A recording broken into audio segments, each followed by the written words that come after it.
하늘의 문을 여소서 이곳을 주목하소서.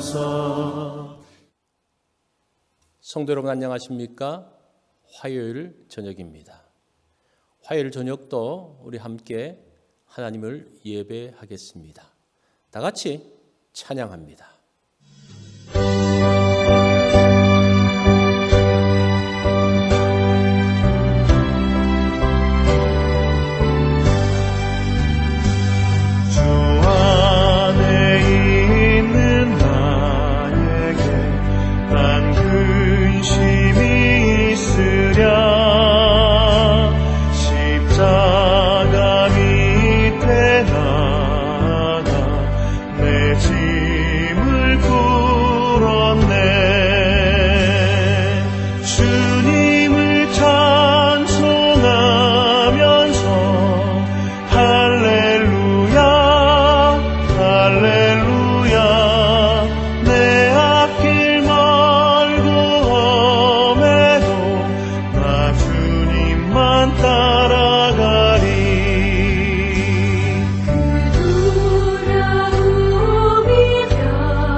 오늘 본문은 잠언 10장 25절로 32절의 말씀입니다.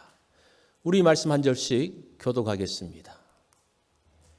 회오리 바람이 지나가면 악인은 없어져도 의인은 영원한 기초 같으니라. 게으른 자는 그 부리는 사람에게 마치 이의 식초 같고 눈의 연기 같으니라.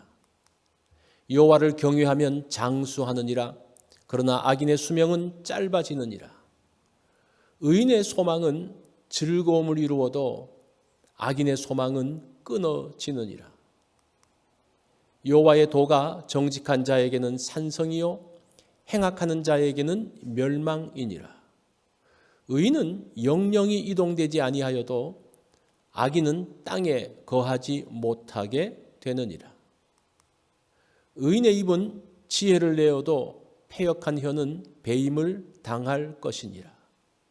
의인의 입술은 기쁘게 할 것을 알거늘 악인의 입은 패역을 말하느니라. 아멘. 오늘 말씀의 제목은 인생 토네이도입니다. 2007년 5월 미국 캔사스주 그린스버그 마을에 회오리 바람, 토네이도가 덮쳤습니다.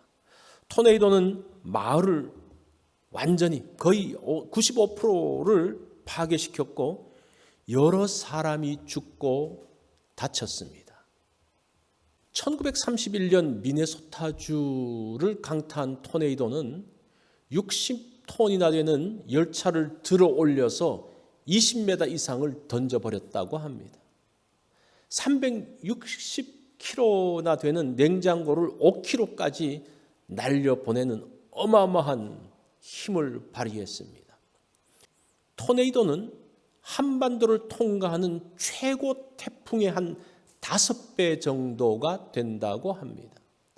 회오리 바람이 지나가면 그 자리에 있는 것은 남아나지 않습니다. 오늘 성경이 이 회오리 바람에 대해서 말씀합니다. 무엇이 회오리 바람일까요? 25절 말씀을 보십시오. 회오리 바람이 지나가면 악인은 없어져도 의인은 영원한 기초 같으니라고 말씀합니다.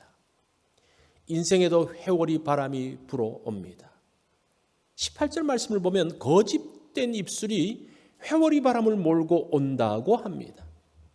19절과 31절, 32절에 보면 말 많은 입술, 패역한 혀가 회오리 바람을 몰고 온다고 합니다. 게으른 사람과 함께 있는 사람은 회오리 바람 속으로 들어가게 된다고 합니다. 악인은 자신이 소망하는 것을 이루지 못하고 오히려 자신이 두려워하는 것이 회오리 바람처럼 호련히 임한다고 하죠. 회오리 바람이 지나가면 악인은 없어지고 땅에서 사라진다고 25절과 30절에서 말씀합니다. 자, 그런 회오리 바람 가운데서 안전할 수 있는 방법이 있을까요? 그것이 29절 말씀입니다.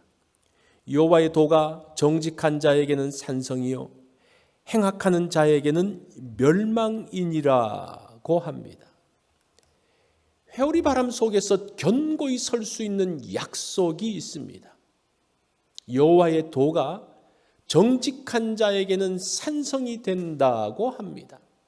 강력한 회오리 바람 속에서도 하나님의 말씀이 산성이 됩니다. 여호와께서 복을 주심으로 바람 앞에서도 근심이 없습니다. 자, 그 말씀이 마태복음 7장에도 나오죠. 마태복음 7장 24절로 25절에 보면 누구든지 나의 이 말을 듣고 행하는 자는 그 집을 반석 위에 지은 지혜로운 사람 같으리니 비가 내리고 창수가 나고 바람이 불어 그 집에 부딪히되 무너지지 아니하나니라고 말씀하죠. 인생 바람이 불고 비가 내리고 창수가 날 때에 내가 지은 인생 집이 평가되어집니다. 모래 위에 지은 집은 무너지나 반석 위에 세운 집은 견고하다고 말씀합니다. 회오리 바람이나 홍수가 문제가 아닙니다. 나의 기초가 얼마나 견고하냐에 달려 있다는 거죠. 회오리 바람에 악인들은 나라가 없어지지만 하나님께 뿌리를 내리고 있는 인생은 흔들리지 않습니다. 악한 혀, 패역한 혀는 회오리 바람을 불러옵니다. 의인의 입술은 회오리 바람 속에서도 흔들리지 않고 오히려 회오리 바람을 잠재웁니다. 우리의 인생 가운데서 이런 토네이도, 강력한 회오리 바람이 불어옵니다. 그 가운데서 흔들리지 않는 것이 오늘 말씀을 통해서 소개되어지고 있습니다. 오히려 그 회오리 바람을 잠재울 수 있는 것, 그것을 말씀합니다. 의인의 입술, 하나님의 말씀을 통해서 우리 인생의 토네이도 가운데 견딜 뿐 아니라 그것을 잠재우는 그러한 성도 여러분들이 되어지기를 바랍니다. 그러한 은혜, 오늘 말씀의 적용입니다. 인생의 회오리 바람은 계속 불어오고 있습니다. 입술로 인한 회월이, 게으름으로 인한 회월이, 여러 사건들로 인한 회월이 바람이 불어옵니다. 대체 방법을 알면 감당해낼 수 있습니다. 오늘 인생 강풍을 위해 어떤 준비를 하겠습니까? 화요일 기도 제목입니다. 이 땅의 정결함을 위해서 기도하는 날입니다. 샘터 식구들을 위해서 기도해 주십시오. 그들의 가정과 일터와 건강을 위해서. 또 오늘 성경 읽기 있는 것 기억해 주시기 바랍니다.